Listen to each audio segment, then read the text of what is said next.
There are three things in this world that are absolutely inevitable: death, taxes, and Brenda from the Desert Bloom Homeowners Association measuring my front lawn with a neon plastic ruler. It was a Tuesday morning in Scottsdale, Arizona. The kind of morning where the sun is already aggressively bright by 7 in the morning, promising a dry heat that makes your eyeballs feel like raisins by noon. I had just shuffled out of my front door in a pair of faded plaid pajama pants and a t-shirt that had seen better decades. I was holding a mug of black coffee, my brain operating at maybe 15% capacity, strictly focused on the singular goal of retrieving my mail. But I never made it to the mailbox. Right there, adhered to the glass of my front door with what I can only assume was military-grade superglue, was a blindingly bright neon orange sticker. It was roughly the size of a dinner plate. You couldn't miss it. You could probably see it from low Earth orbit. I blinked, rubbing the sleep from my eyes, and leaned in to read the bold, black, aggressively capitalized font printed across the front. Notice of violation. Fine assessed. $500. Infraction: unkempt weeds and non-approved FLORA. I stared at the number. $500.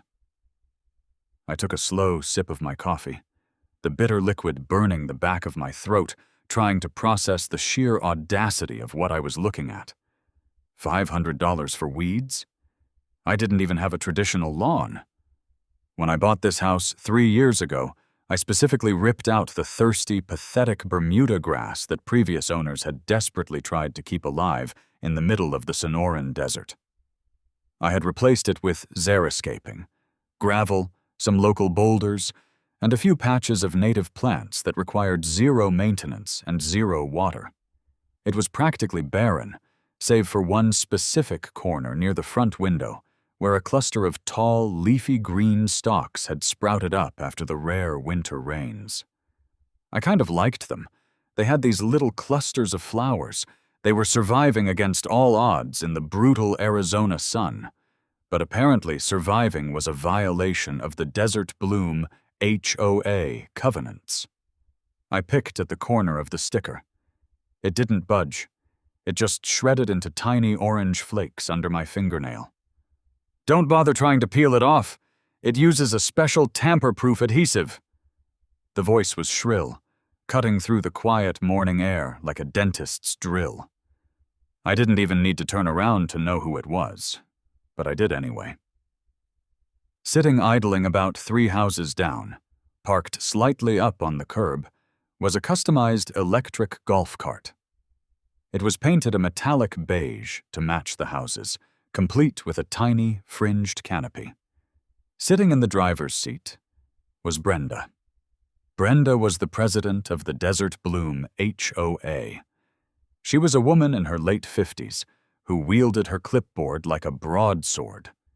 She wore a visor that cast a permanent, menacing shadow over her eyes, and she had a bob haircut so stiff with hairspray I was reasonably certain it could deflect small arms fire.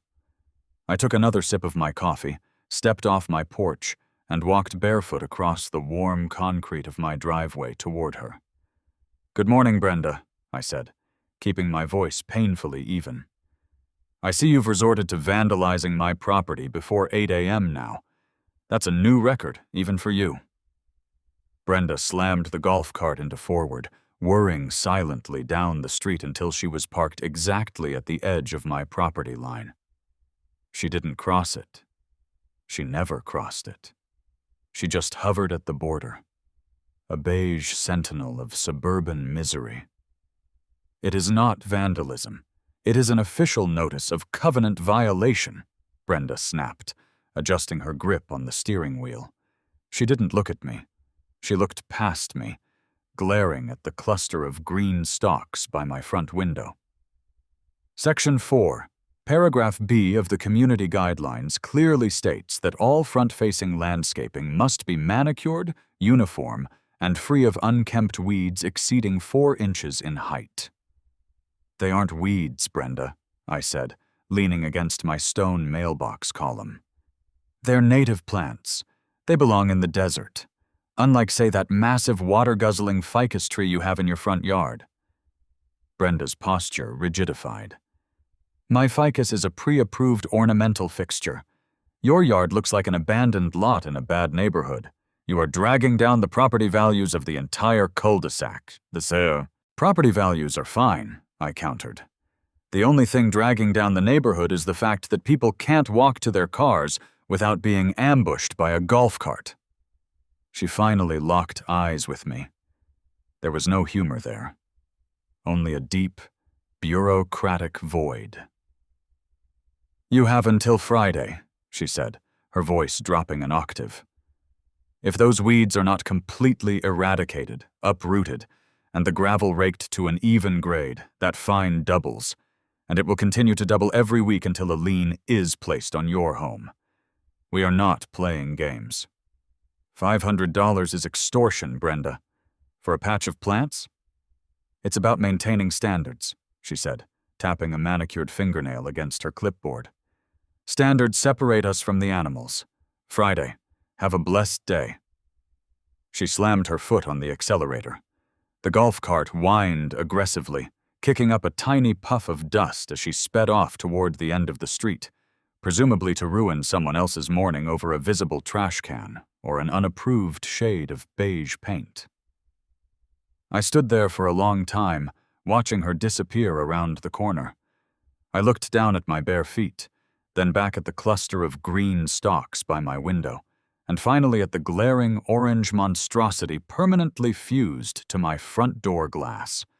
I could pay it. I had the $500 in my savings account. I could walk into the garage, grab a pair of gardening gloves and a shovel, and dig up the plants in about 20 minutes. It would be the path of least resistance.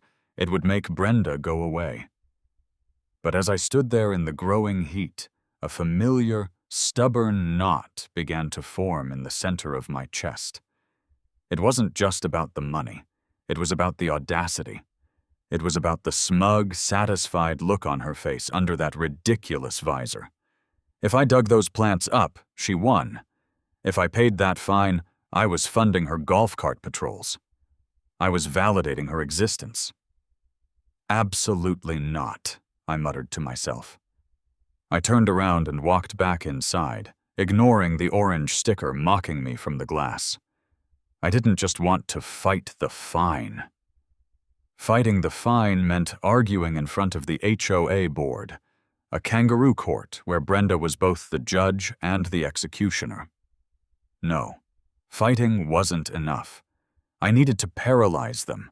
I needed to find a way to make those specific plants so legally untouchable, so overwhelmingly protected, that if Brenda even looked at them wrong, she'd end up in a federal courtroom. I set my coffee mug down on the kitchen island, pulled out my laptop, and cracked my knuckles. I didn't know anything about plants. I didn't know anything about landscaping, but I knew how to read fine print, and I knew how to hold a grudge. The first step was identifying the enemy, or, in this case, the asset. I grabbed my phone, walked back out to the front yard, and knelt down next to the offending greenery. I snapped a half-dozen clear photos of the stalks, the narrow leaves, and the tiny clusters of white and purple flowers blooming at the tops. I ran the photos through a botanical identification app on my phone. The little loading circle spun for a few seconds before spitting out a result. Asclepias subverticulata. Common name, horsetail milkweed. Also known as poison milkweed. I raised an eyebrow. Poison milkweed. That sounded promising. I went back inside, opened up a browser tab, and typed the name into the search bar. I spent the next 6 hours entirely consumed by the glow of my monitor. I fell down a rabbit hole of botanical forums, local agricultural extensions, and environmental law databases. I drank 3 more cups of coffee. I skipped lunch. The deeper I dug, the wider my smile got. It turns out Brenda was right about one thing. Asclepias subverticillata was technically considered a noxious weed by some cattle ranchers because it was toxic to livestock. But I wasn't running a cattle ranch in my front yard. What the agricultural sites classified as a weed, the entomology and conservation sites classified as a miracle. Milkweed is the sole host plant for the monarch butterfly. The monarch caterpillars cannot and will not eat anything else. Without milkweed, the monarch butterfly ceases to exist. And recently, because of overdevelopment, pesticides, and people like Brenda demanding sterile gravel yards, the monarch butterfly populations had plummeted. I clicked on a link that redirected me to the U.S. Fish and Wildlife Service. I read through a recent assessment. Report. The monarch butterfly was teetering on the edge of the endangered species list. My heart started beating a little faster. I opened another tab and pulled up the Arizona revised statutes, specifically looking into property laws and environmental protections. Bingo.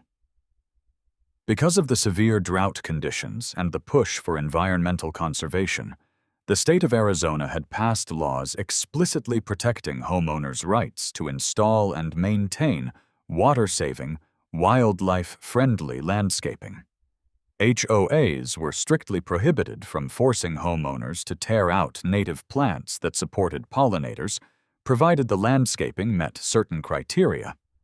But I didn't just want state-level protection. State-level protection meant I still had to argue with Brenda's lawyers. I wanted to go over her head. I wanted to go over the state's head. I wanted federal backing.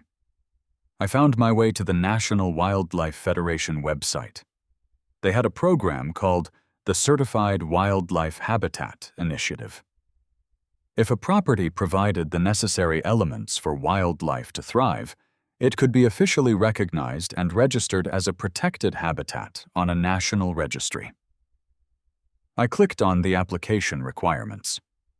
To get certified, your yard needed 4 things: a food source, a water source, cover/shelter, places to raise young. I looked out my window at the patch of poison milkweed. Food source? Check. The caterpillars would gorge on it. Places to raise young? Check. The monarchs lay their eggs exclusively on the underside of those exact leaves. I only needed 2 more things: a water source and a shelter. If I could fulfill those requirements, I could pay a small registration fee, and the National Wildlife Federation would officially certify my front yard. More importantly, they would send me a heavy-duty official metal sign declaring the property a certified wildlife habitat. If Brenda tried to forcefully remove plants from a federally recognized conservation habitat that housed an at-risk species, she wouldn't just be violating state property laws, she'd be opening the HOA up to astronomical fines for ecological destruction and poaching. I started laughing. I was sitting alone in my kitchen, in my pajama pants, laughing like an absolute maniac. It was perfect. It was malicious compliance in its purest, most beautiful form. She wanted me to remove unkempt weeds? I was going to turn my driveway into a legally impenetrable fortress of conservation. But I had a deadline. She had given me until Friday. It was currently Tuesday afternoon. I had 3 days to transform a patch of dirt into a certified ecological sanctuary. I needed a water source, and I needed a shelter, and I needed them fast. And I needed them to conform exactly to the environmental standards, while simultaneously being the most aesthetically displeasing things I could legally put in my front yard, just to make Brenda suffer. I picked up my phone and opened my contacts. I needed to call Dave. Dave was a general contractor I had met a year ago when my water heater exploded. He was a guy who communicated primarily in grunts, drove a beat-up Ford F-150, and didn't ask questions as long as the check cleared. The phone rang twice before he picked up. Yeah? Dave's voice sounded like gravel grinding in a cement mixer. Dave, it's me. I need a rush job in the front yard. Can you be here tomorrow morning? Depends, Dave said. What are we building? You want a retaining wall? Fire pit? No, I said, pacing back and forth across the kitchen floor. I need you to build me a butterfly puddling station and a massive unpainted wooden bat box. There was a long pause on the other end of the line. I could hear the faint sound of sports radio playing in the background of his truck. A what? Dave finally asked. A puddling station. It's essentially a shallow mud pit filled with sand and flat rocks. Butterflies use it to extract minerals. It's vital for their reproductive cycle. Another pause. You want me to dig a mud pit in your front yard? Yes. In Scottsdale. Exactly. And a bat box? Well, the certification requires cover. A bat box qualifies as shelter for nocturnal pollinators and local wildlife. I need it mounted on a 15-foot steel pole, dead center in the yard, clearly visible from the street. Dave sighed. It was a heavy, tired sound. Did the HOA lady piss you off again? She fined me $500 for native milkweed, Dave. I am going to make her regret the day she learned how to read a tape measure. Look, man, Dave said, I pour concrete, I build decks, I don't do insect mud baths, I don't even know what that looks like. I will send you the exact schematics from the Fish and Wildlife Service, I promised. I'll pay your emergency rush rate. Double time? Plus materials. I heard the sound of a truck engine shifting gears. I'll be there at 7 a.m., Dave said, and hung up.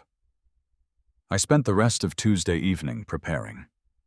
I submitted my application for the Certified Wildlife Habitat online. I paid for expedited overnight shipping on the official metal sign. I documented every single step, taking photos of the application, the receipts, and the timestamps. I printed out copies of the Arizona state statutes regarding water-saving landscapes and HOA preemptions. I printed out the U.S. Fish and Wildlife reports on the Monarch butterfly. I organized it all into a thick, intimidating black binder. I barely slept that night. I was too wired. I kept looking out the window, half expecting Brenda to sneak onto my property under the cover of darkness with a bottle of Roundup. At exactly 6:55 a.m. on Wednesday, the heavy rumble of a diesel engine shook my front windows. I walked out the front door, stepping around the neon orange sticker still fused to the glass. Dave's truck was parked in my driveway, the bed loaded with bags of play sand, a pile of flat river rocks, and what looked like a small, rudimentary wooden coffin. Dave stepped out of the truck, holding a massive travel mug of coffee. He was wearing faded jeans, work boots, and a high-vis yellow shirt. He looked at my yard, then looked at me. All right, Dave grunted, pointing to the wooden box in the back of the truck. I built your bat box last night. Used rough sawn cedar. Didn't paint it, just like you asked. It's ugly as sin. It's beautiful, I said. Where do you want the pole? I walked out to the exact center of my gravel yard, right in the line of sight from the street to my front door. Right here. I want it towering over the property. Dave grabbed a post-hole digger from his truck. You know she's going to call the cops, right? I'm counting on it, I said. For the next 4 hours, my front yard became a construction zone. Dave dug a 3-foot deep hole in the center of the gravel, mixed quick-setting concrete, and dropped a heavy-duty steel pipe into the ground. Then, using a ladder and an impact driver, he mounted the massive raw wood bat box to the top. It looked like a medieval torture device meant for small birds. It was glorious. Next, we tackled the water source, the puddling station. Following the NWF guidelines, we dug a shallow depression near the milkweed plants. We lined it with a piece of heavy plastic tarp, filled it with a mixture of sand and native dirt, and arranged the flat river rocks on top. I took the garden hose and thoroughly soaked it until it was a glistening, muddy mess. "So," Dave said, wiping sweat from his forehead with the back of his arm, "you're telling me butterflies are going to come drink this mud?" "That's the theory," I said. "Looks like a puddle of wet cement." "It meets federal standards for an ecological water feature," I corrected him. Right on cue, as Dave was packing his tools into the back of his truck, the familiar whine of an electric motor echoed down the street. I turned around. Brenda was approaching in her beige golf cart. She wasn't doing her usual slow, menacing patrol. She had the pedal to the metal, zooming toward my house at a blistering 12 miles per hour. She slammed on the brakes, the golf cart skidding slightly on the asphalt. She didn't even bother turning the key off. She marched out of the cart, clipboard practically vibrating in her hand, her visor angled aggressively downward. "What in the name of all things holy is happening here?" she shrieked, pointing a trembling finger at the bat box towering over my yard. "Good morning, Brenda," I said cheerfully. "Dave and I are just making some mandated ecological improvements." "Improvements?" Brenda yelled, stepping up onto the curb. "You have erected a telephone pole with a wooden crate on it. And what is that? Is that a mud pit? You're digging a mud pit in a high-end residential neighborhood." "It's a butterfly puddling station, ma'am," Dave chimed in, leaning against his truck bed, thoroughly enjoying the show. "For the minerals," Brenda whipped her head toward Dave, looking at him as if he had just crawled out from under a rock. "I don't care what you call it. It is a gross violation of the architectural guidelines. I gave you until Friday to remove the weeds. Instead, you hire a rogue handyman to build a shantytown on your lawn." "It's a bat box, Brenda," I said calmly. "It provides vital shelter for nocturnal pollinators." "I am fining you," she screamed, aggressively clicking her pen and scribbling furiously on her clipboard. "I am fining you for unapproved structural additions. I am fining you for creating a hazard. I am fining you for unauthorized landscaping modifications." "You can't fine me, Brenda." She stopped scribbling and looked up, her eyes narrowing into tiny slits. "Excuse me?" "I said you can't fine me. In fact, if you don't step off the curb, you're going to be trespassing on a protected area." "This is an HOA-governed property. I have the right to inspect—" "Not anymore," I interrupted. Just then, the FedEx truck rolled up to the curb behind Brenda's golf cart. The driver stepped out, holding a large, flat, cardboard envelope. "Package for Sovereign?" the driver asked, looking confused by the name on the label. "That's me," I said, walking over and signing the electronic pad. I tore open the cardboard packaging right there on the sidewalk. Inside was a heavy enameled metal sign. I held it up so Brenda could read the bold, embossed lettering. Certified Wildlife Habitat.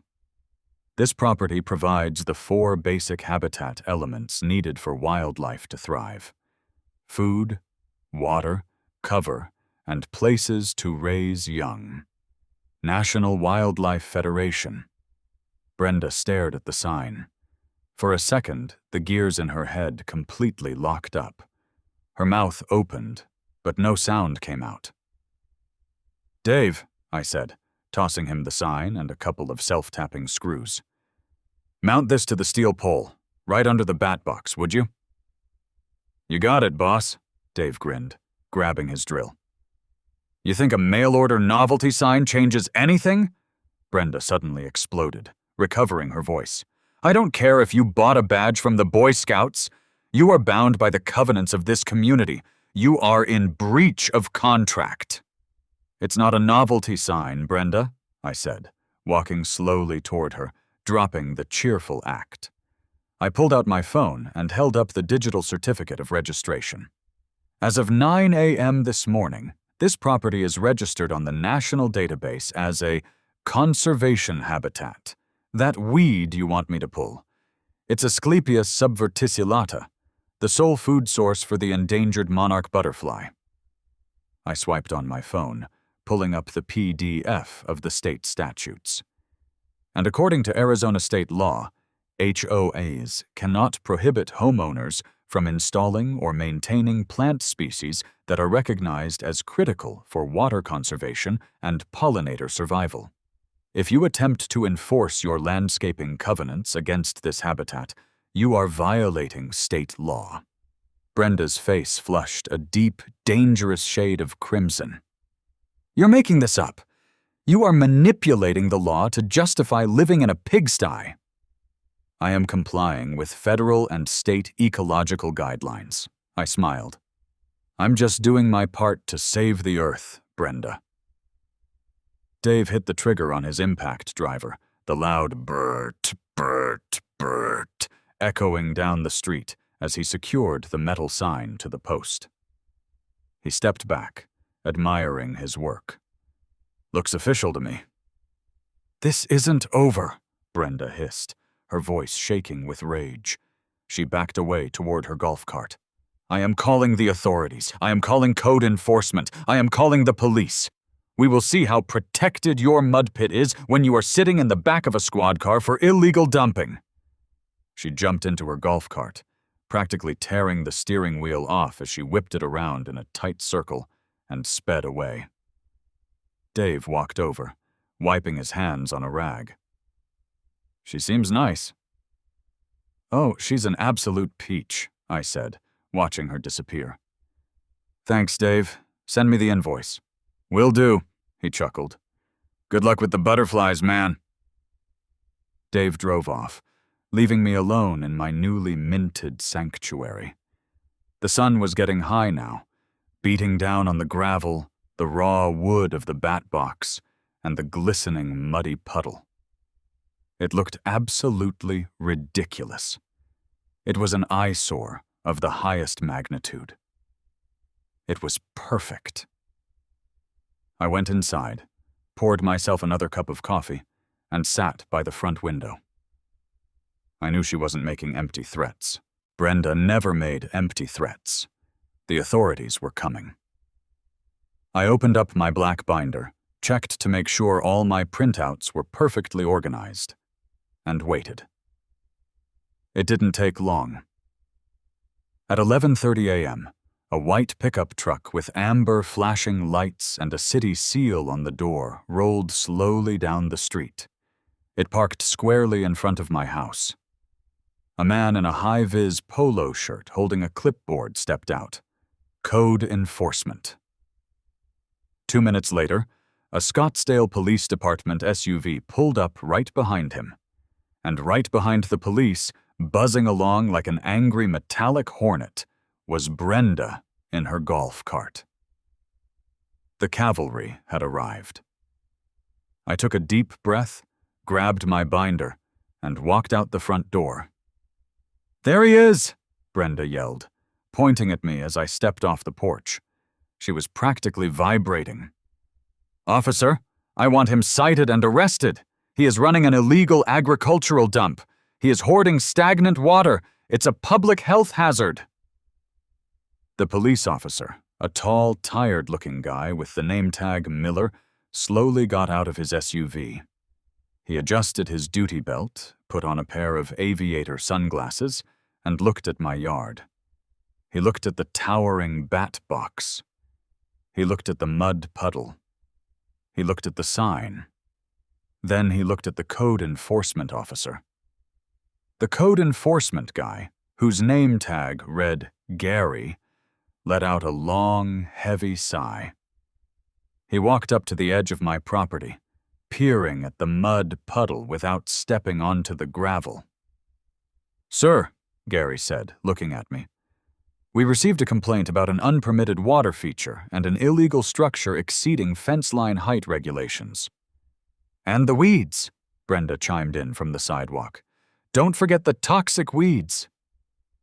I walked down the driveway, binder clutched under my arm. "Good morning, officers. There is no unpermitted structure, and there is no illegal dump. You are currently looking at a registered, nationally certified wildlife habitat."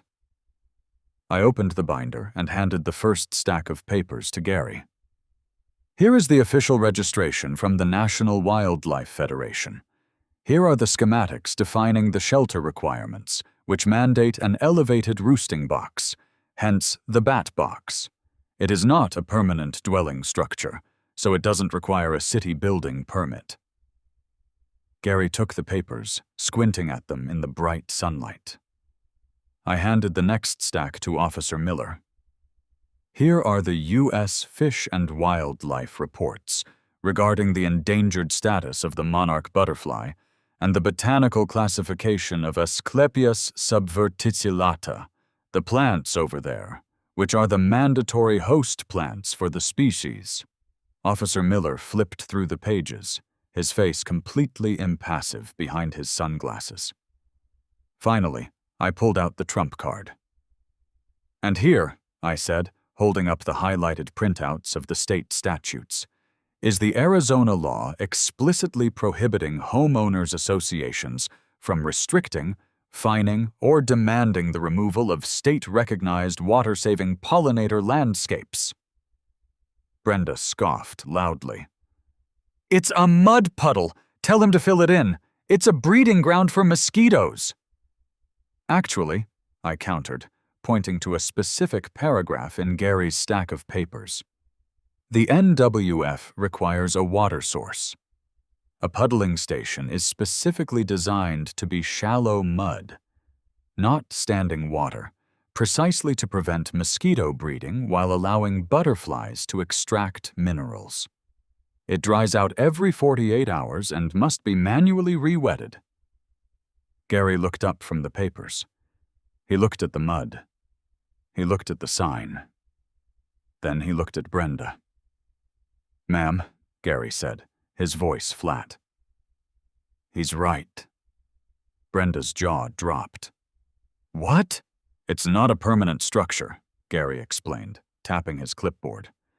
"The bat box doesn't fall under city permitting codes for outbuildings because it has no footprint, and the water feature isn't deep enough to be classified as a pool or a pond. It's just wet dirt. City code doesn't regulate wet dirt." "But the HOA rules!" Brenda protested, stepping closer. "Our covenants supersede." "No, they don't," Officer Miller interrupted, speaking for the first time. He handed the papers back to me. "State law supersedes HOA bylaws. If the state says he can have these plants, he can have them. This isn't a criminal matter, ma'am. This is a civil dispute over landscaping." "You have to do something!" she shrieked, losing whatever shred of composure she had left. "You can't just let him turn our neighborhood into a swamp!" Officer Miller pushed his sunglasses up on his nose. "Ma'am, unless he starts dealing drugs out of that bat box, there is absolutely nothing the police can do here. Have a good day." He turned around, walked back to his SUV, and got in. Gary from Code Enforcement handed me my papers, gave me a look that was equal parts annoyed and impressed, and walked back to his truck. They both drove away, leaving Brenda standing on the sidewalk, completely alone. I closed my binder and smiled at her. "So," I said, the silence hanging heavy in the desert air, "do I still need to pull those weeds by Friday?" Brenda's mouth opened and closed a few times, resembling a very angry, heavily hairsprayed fish. She looked at the empty street where her backup had just disappeared, then looked back at me. "This is not over," she whispered, her voice shaking with a terrifying, quiet rage. "The board meeting is next Thursday. I am putting you on the agenda as an emergency disciplinary action. I will see to it that the association places a lien on your house for $5,000. You will lose this house before I let you turn this neighborhood into a landfill." She didn't wait for a response. She just spun on her heel, marched to her golf cart, and drove away, strictly obeying the 15-mile-per-hour speed limit while radiating the energy of a nuclear meltdown.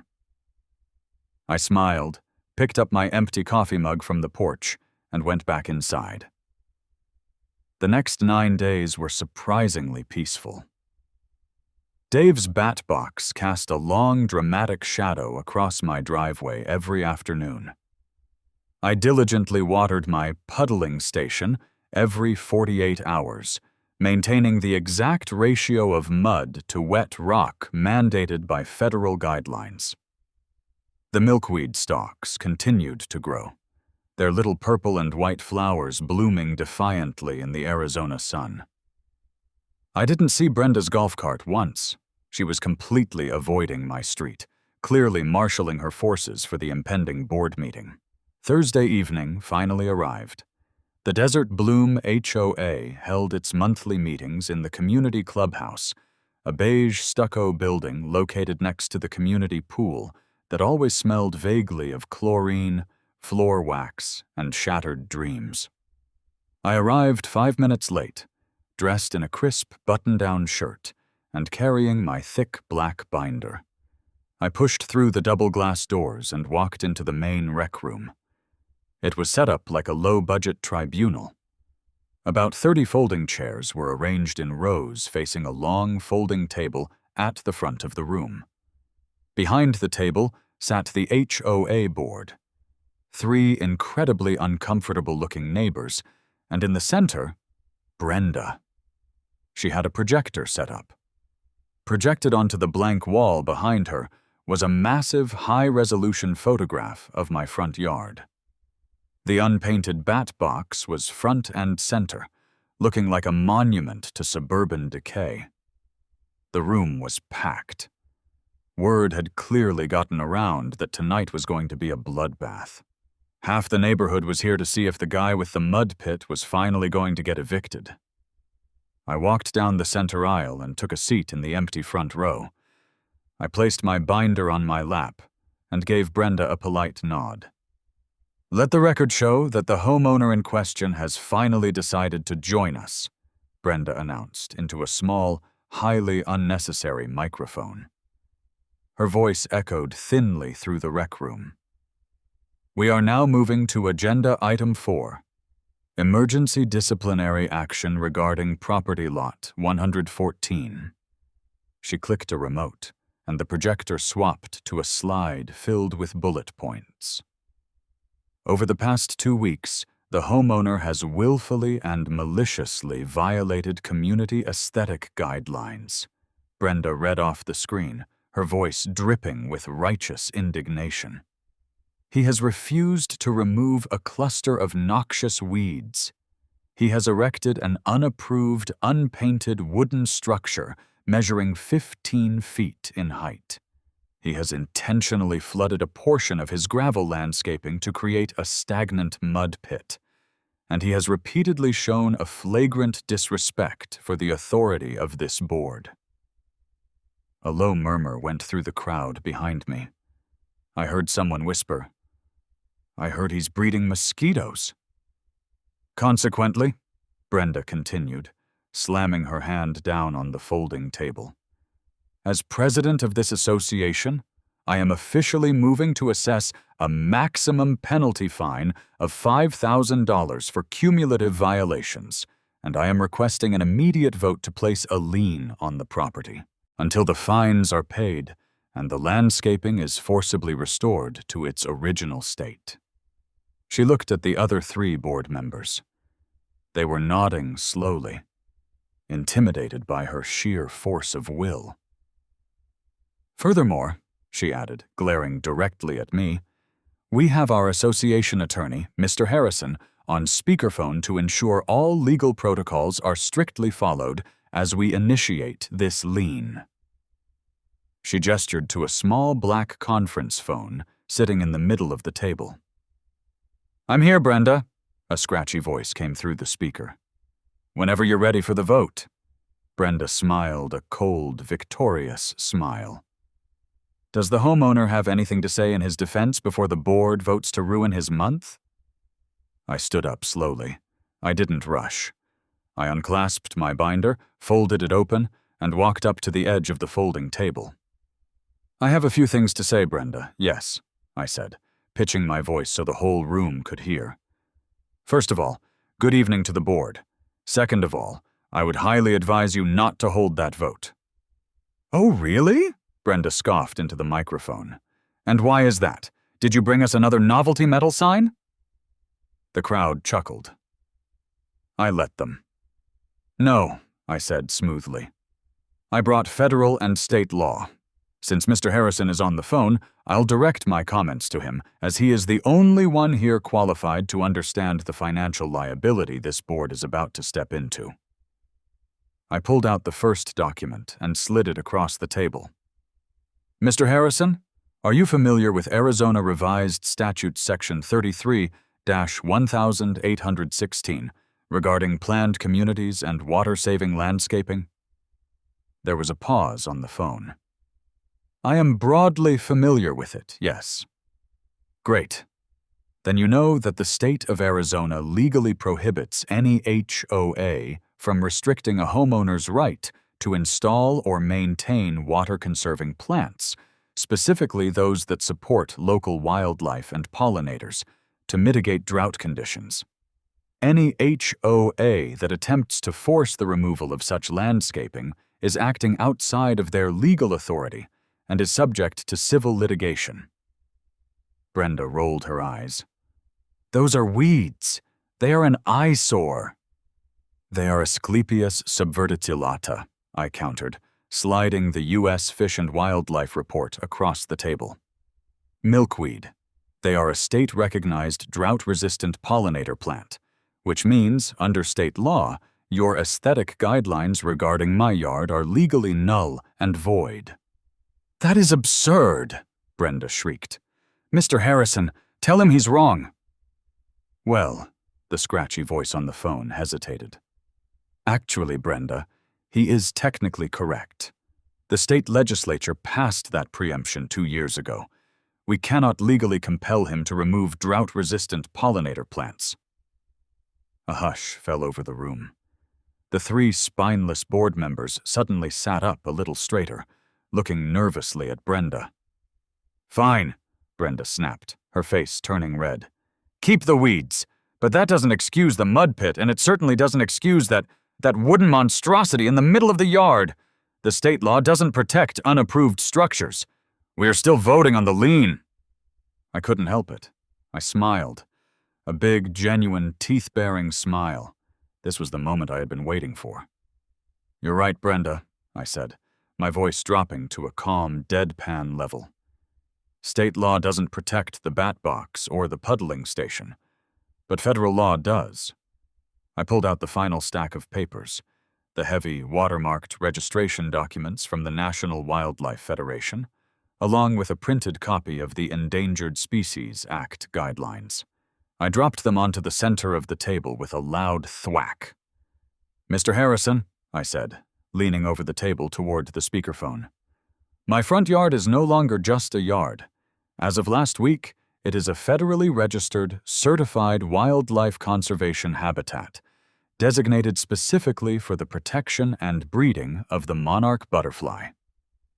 I pointed at the projector screen behind Brenda. The monarch butterfly was recently reclassified due to plummeting populations. That weed is their only food source. That wooden monstrosity is a mandated shelter roost. That mud pit is a mandated mineral station. My yard is a closed ecosystem protected under federal conservation initiatives. I stood up straight, looking Brenda dead in the eyes. Under the umbrella of the Endangered Species Act and federal conservation guidelines, any unauthorized destruction of a registered habitat or the removal of critical host plants can be classified as ecological damage and, in some cases, poaching.